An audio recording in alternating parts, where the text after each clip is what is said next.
Ang karunungan ay kapangyarihan. Today, we're putting that power to the test here on K-Check.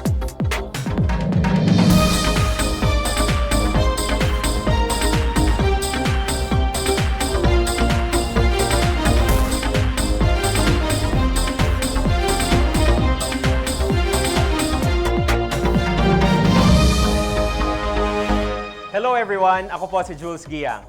Solo flight man ako ngayon ay tuloy pa rin ang ating teaching, learning at competition. And once again, a new champion will be revealed dito sa K-Check. 4 na contestants ang dadaan sa ating karunungan check sa araw na ito. Unang-una, we have Tupe. Tupe is a student at UP Diliman, pursuing a Bachelor of Secondary Education with a specialization in Social Studies and a minor in Alternative Learning Systems. He tends to overanalyze things to spark conversations. Up next, a public administration student at UP Diliman. Andre is passionate about governance and public service. Outside academics, he enjoys watching anime, films, and series which inspire him. Pangatlo naman, we have Jay. Jay is a student at UP Diliman. He used to study computer science, but then shifted to mathematics to follow his passion. His hobbies are playing and bonding with his friends and watching horror and sci-fi movies. He also listens to his favorite artist, my favorite too, Taylor Swift. And of course, we have Sam. Sam is a BA Linguistics student at UP Diliman. She finds joy in brewing and savoring coffee, immersing herself in computer games, and crocheting cute keychains. She also loves trying out new recipes she discovers on Instagram. So these 4 interesting contestants will be competing under the watchful eyes of today's K-Check panel of experts. Firstly, we have Professor Luisa De Leon Bolinao, former chair of the Department of History from UP Diliman. Up next, we have CHED Technical Panel Chairperson for Chemistry and Executive Director of the UP Center for Intelligent Systems. We have Professor Ricky Nelias of the UP Diliman Institute of Chemistry.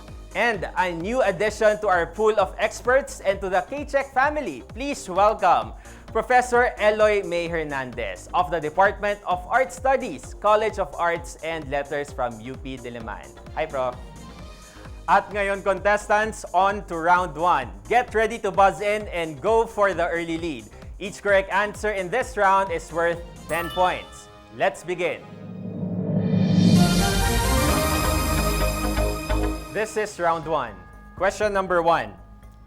Originating from Old English for tree trunk, what term refers to a short post used to protect pedestrians or secure areas from vehicle intrusion? Jay? Bollard. Bollard is correct. Okay, check. Question number 2. Which female singer performed the Save Your Tears remix with The Weeknd at the iHeart Radio Music Award? Tupe. Ariana Grande. Ariana Grande is correct. Okay, check. Question number 3. What animal is the long-haired Afghan hound?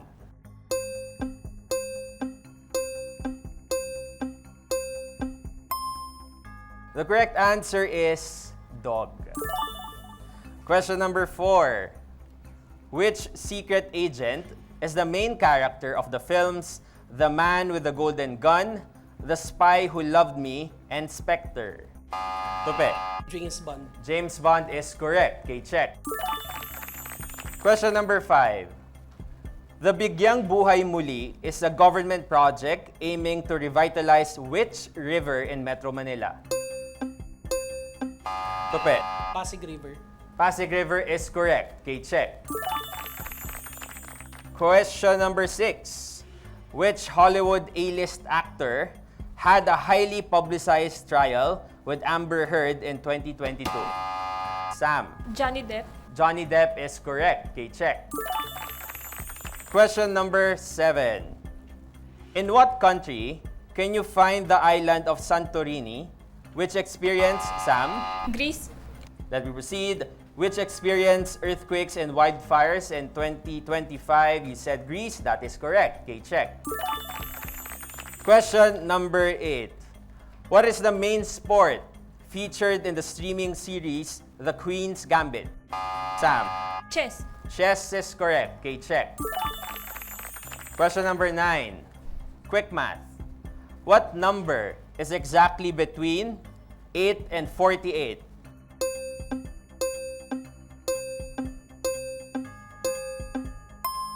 The correct answer is 28.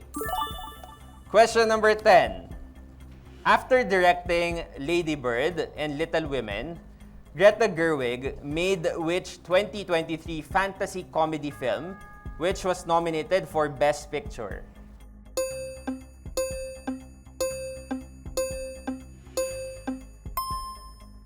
The correct answer is Barbie. Question number 11. Which billionaire bought Twitter for, Sam? Elon Musk. Let me proceed with the question. For a reported $44 billion in October 2022, you said Elon Musk. That is correct. Okay, check.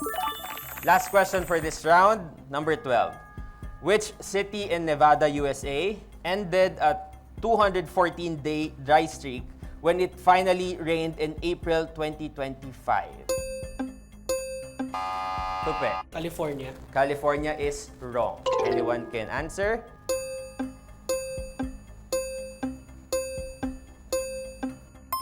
Correct answer is Las Vegas. And that ends round number 1. Let's do a scores recap. In the lead, si Sam with 40 points, followed by Tupe with 30 points, Jay with 10 points, and Andre, pwede ka pang humabol. But before we continue, let's welcome again the newest addition to our pool of experts for this season. We have Prof. Eloy. So, palakpakan naman natin si Prof. Eloy. Welcome po. Prof. Eloy is also a fellow at the UP Center for Women's and Gender Studies. So, Prof. Eloy, sabihin niyo po sa amin ano po ba ang ating pinaka-ginagawa dito sa ating center? Hello, magandang umaga. Gumagawa kami ng mga gender sensitivity training para sa mga UP units, no?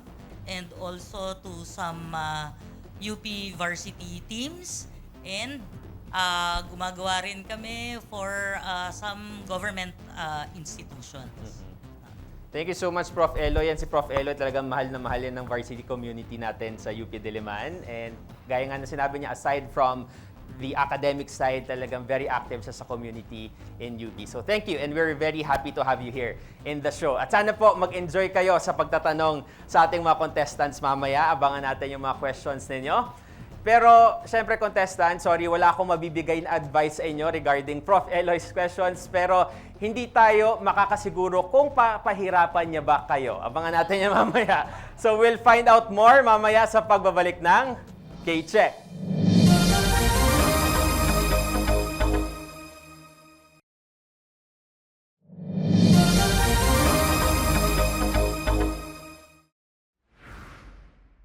Welcome back, everyone. Scores recap muna tayo. In the lead, si Sam with 40 points, followed by Tupe with 30 points, Jay with 10 points, and Andre, pwede ka pang humabol sa ating susunod na mga rounds. Pero bago yan, syempre dahil wala nga ang partner natin today, kayong mga contestants muna ang pagtutuunan ko ng additional attention dito sa K-Chika.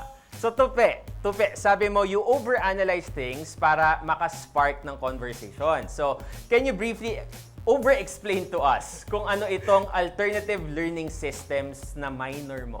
Ayun. So, yung ALS, para mas maikse, bago siyang program sa UP College of Education for teachers na naghahanap ng program na labas dun sa formal education. So, pag sinabi nating alternative kaagad, layo na siya dun sa usually na narinig natin, which is pedagogy. Pedagogy kasi, pag sinabi natin, more on yung practice of teaching, yung approach of teaching sa mga bata. So, mas in-explore dito yung andragogy, which is yung practice at teaching sa mga adults naman. So, more on nakafocus yung mga ALS sa out of school youth, sa mga adults na gusto nila ipagpatuloy yung pag-aaral nila kahit hindi na sila pumasok sa formal way of education. So para mas inclusive yung education, Yes. Basically. Maraming salamat sa iyo, Tope. Sunod naman we have Andre. So Andre claims to be passionate about governance and public service. So ibig sabihin ba dito, Andre, in the future, public service o politika ang nasa future mo? Probably po, but right now po I'm leaning more on public since I'm a public administration student, but parang ngayon naglilin ako sa public health as my master degree. So Public health. parang yeah, as a health sector din ako. Alright. Looking forward, Andre, lalo na pag pumasok ka na sa workforce ng public sector. Si Jay naman ang kausapin natin ngayon. So, sa pagkakaalam ko, yung ibang mga students, nagsishift kapag medyo nahihirapan sila sa unang course nila. Ikaw naman, from computer science, lumipat ka sa math. Okay? Na parang lalong mas mahirap para sa perspective ko. So, anong meron sa math? Kaya yun yung pinuntahan mo, nilipatan mo? Ever since bata pa po ako kasi gusto ko na po yung math. And lumipat po ako from ComSci kasi po nahirapan po ako mag-program. And mas leaning po talaga ako sa mga computation, gano'n. So far, so good. Yeah. Sana happy ka dyan. Mukha namang happy ka, Jay. Ngayon si Sam naman. Sam, ano ba exactly itong linguistics at ano ang magiging future career mo dito? So sa linguistics ay yung study of language po. And more on focus po siya sa Philippine languages ngayon. So actually nag-shift lang po ako sa linguistics kasi gusto kong matuto ng ibang languages dahil nag-take ako ng iba't ibang language elective. Pero nag-enjoy po ako nung sa linguistics dahil yun dun sa, yun nga po, pagtalakay sa estado ng Philippine languages ngayon. And for sa future career po, siguro sa teaching din po, ganon. If not sa academe po, baka siguro magti-teach po ako like sa high school or sa LM po. Ganon. Alright, thank you, Sam, at maraming salamat sa inyong lahat. But now, it's time for round 2. Contestants, buzz in quickly, but make sure you strategize. Correct answers are worth 20 points each, but you lose 10 points if you answer incorrectly. Everyone ready? Let's begin. This is round 2. Question number 1. Francisco Dumagoso is the real name of which mayor? Sam. Manila City Mayor, Isko Moreno. Isko Moreno is correct. Okay, check. Question number 2. Which butter substitute made primarily from refined vegetable oils was developed by a French chemist in the 19th century? J. Margarine. Margarine or margarine is correct. Okay, check. Question number 3. What is the common title of two different songs by Dua Lipa and Eminem that borrows the name of an escape artist?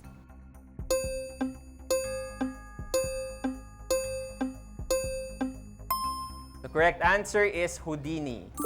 Question number 4. Believed to have originated in the crisis of the late Middle Ages, which economic system is based on private ownership and free markets?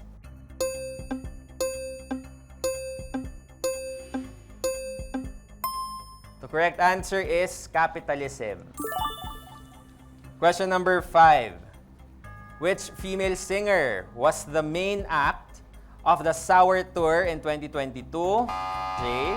Olivia Rodrigo. Let me proceed. And the Guts World Tour from 2024 to 2025, you said Olivia Rodrigo. That is correct. Okay, check. Question number 6. Geometry naman tayo.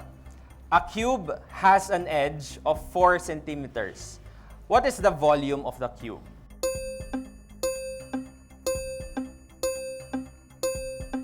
Jay? 64.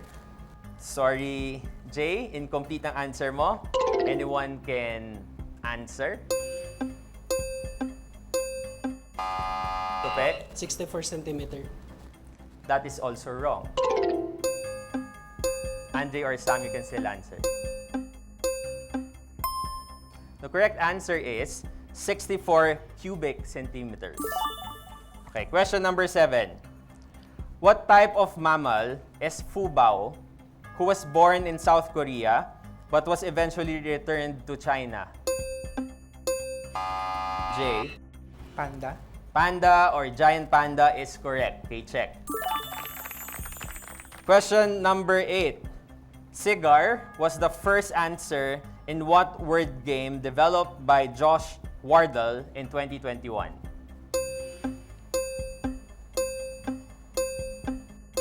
Sam. Wordle. Wordle is correct. Okay, check. Question number 9. In what province can you find Tanawan, which is known, Sam, Batangas. let me proceed, which is known as the cradle of noble heroes? Batangas is correct. Okay, check.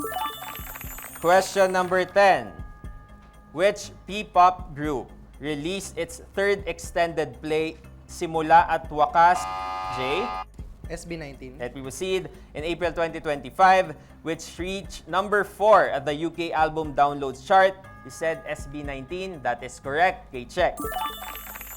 Question number 11. In what 2023 musical fantasy film did Timothée Chalamet play the role of a young maker of chocolate? Sam. Willy Wonka. That is wrong. Anyone can answer?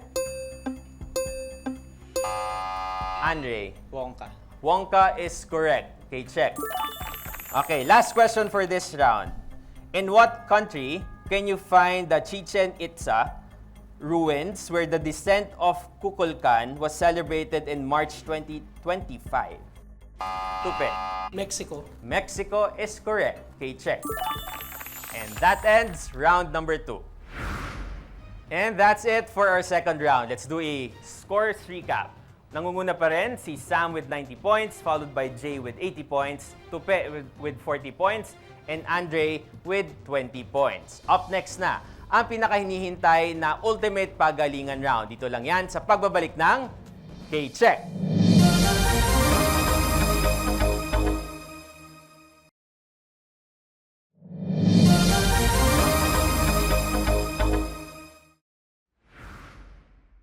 Points recap tayo ulit. We have Sam in the lead with 90 points, followed by Jay with 80 points, Tupe with 40 points, and Andre with 20 points. In the lead man, si Sam ngayon ay may chance pa rin ang iba na makahabol as we go into our ultimate pagalingan round. Dito, correct answers are worth 30 points each at may 15-point deduction for wrong answers. Contestants, for this multiple choice round, we will accept the answer itself or the letter and answer but not the letter only.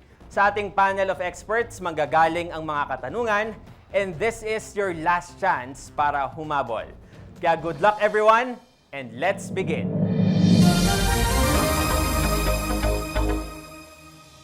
At simulan na natin ang ating ultimate pagalingan round. First set of questions, Prof. Lu, go ahead. Magsimula tayo sa isang Asian history question. Which Middle Eastern country has had an ongoing civil war since September 2014, involving regional and international players when two opposing parties both claimed to be its official government? The choices are A. Syria, B. Yemen, C. Iraq, D. Iran, E. Lebanon.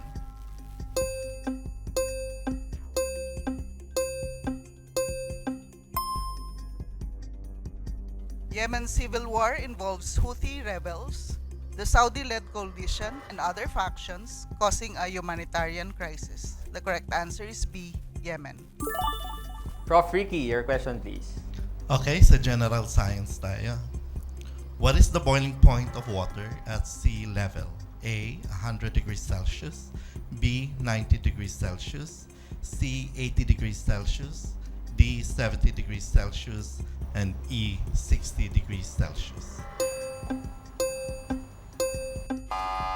Sam. A, 100 degrees Celsius. At standard atmospheric pressure, water boils at 100 degrees Celsius. This value decreases at higher altitudes. Okay, check. Prof. Eloy, for your very first question. For my very first question, let's talk about Philippine art. Who was the only female member of the 13 moderns in Philippine art? The choices are A. Nena Sagil, B. Anita Magsaysayho, C. Paz Paterno, D. Imelda Kahipi Endaya, E. Nora Honor.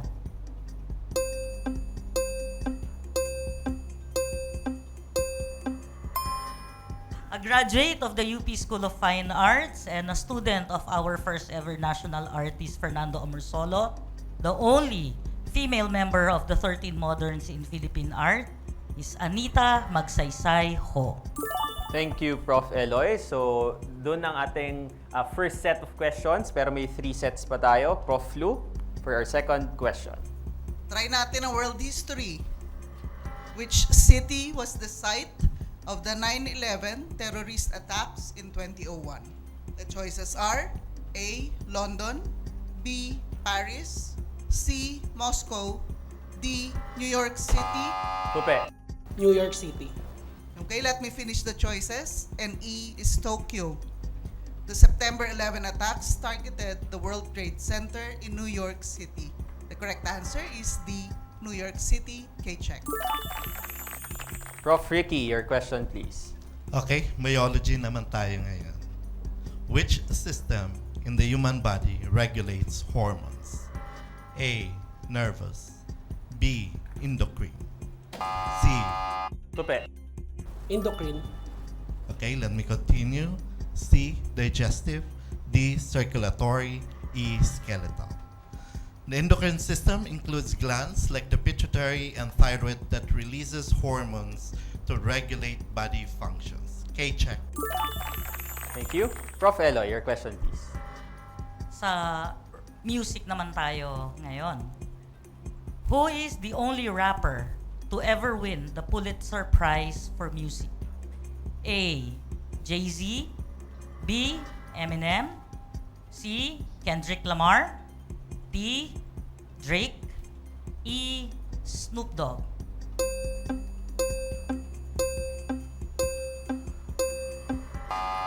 Sam. B. Eminem. Incorrect. Okay, pwede pa humabol ang iba. Anyone can answer. Tupe. Kendrick Lamar. Traditionally, the Pulitzer Prize for Music is given to classical or jazz musicians. This time, it's given to Kendrick Lamar for his album, Damn. Okay, check. Thank you so much. So that ends the second set of questions. Mag-points recap muna tayo. Leading na ngayon si Tupe with 130 points, followed by Sam with 105 points, Jay with 80 points, and Andre with 20 points. May 2 sets of questions pa tayo. Simulan na natin. Prof. Lu for your third question. Okay, Asian geography naman. What is the largest country entirely in Asia by land area? The choices. Tupe. Russia. That's incorrect. Let me continue with the choices. Letter A, India. B, China. Andre. Okay, with a land area of almost 9.4 million kilometers squared, the largest country in Asia is China. K-check. Thank you so much. Prof. Ricky. Okay, chemistry naman tayo. Which element has the highest electronegativity? A. Oxygen. B. Fluorine. C. Chlorine. D. Nitrogen. And E. Iodine. Sam. B. Fluorine. Fluorine has the strongest ability to attract electrons in a bond, making it the most electronegative element. K-check. Thank you. Prof. Eloy, your third question. The films Brutal, Carnal, and Moral were directed by a national artist for cinema. What is her name? A. Antoinette Hadone. B. Joyce Bernal. C. Olivia Lamasan. D. Marilu Diaz-Abaya. E. Kathy Garcia.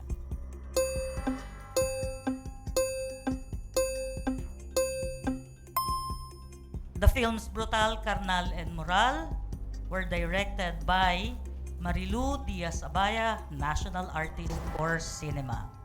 Thank you, Prof. Eloy. Now, contestants, we're off to our last set of questions. Okay? So, tingnan natin kung sino pa ang makakahabol at hindi pa rin very clear kung sino ang magiging clear winner natin. So, let's go for the fourth question, Prof. Lu. Okay, art history naman. Which artist painted The Scream? Sam. Vincent Van Gogh. That's incorrect. Let me read the choices. A. Michelangelo. B. Raphael. C. Donatello. D. Caravaggio. Or E. Edvard Munch.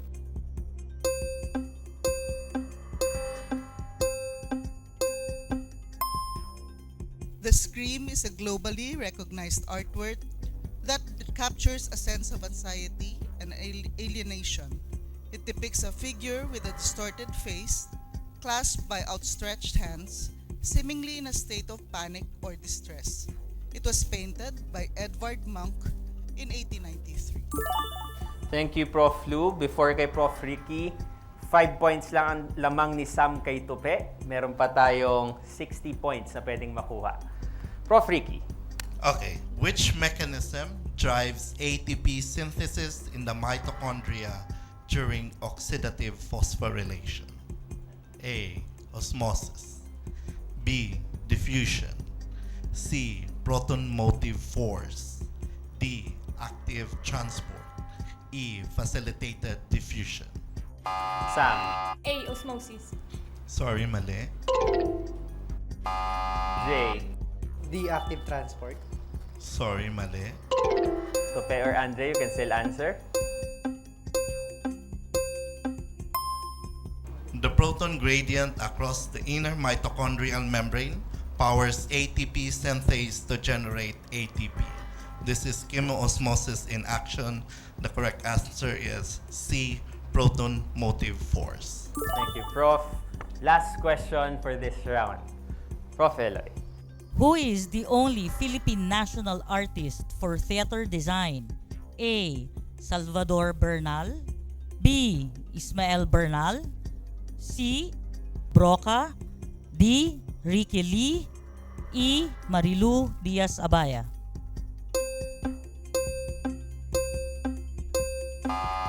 Sam. C. Lino Broca. That is wrong. Jay. The Ricky Lee. Wrong also. Tupe or Andre.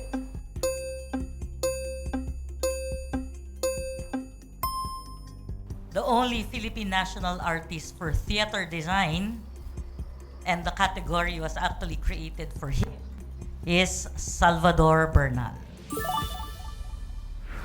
And that's it for our K-Check Ultimate Pagalingan. Congratulations to Tupe, our K-Check daily winner with a final score of 115 points. So we'll see you again on Friday when you compete with our other daily winners for a spot in our semifinals. And of course, thank you to Andre, Jay, and Sam. Palakpakan natin sila. And to the members of our panel of experts, Professor Lou, Prof. Ricky, and Prof. Eloy, maraming salamat po. Ako po muli si Jules Giang, and join us again tomorrow for another K-Check.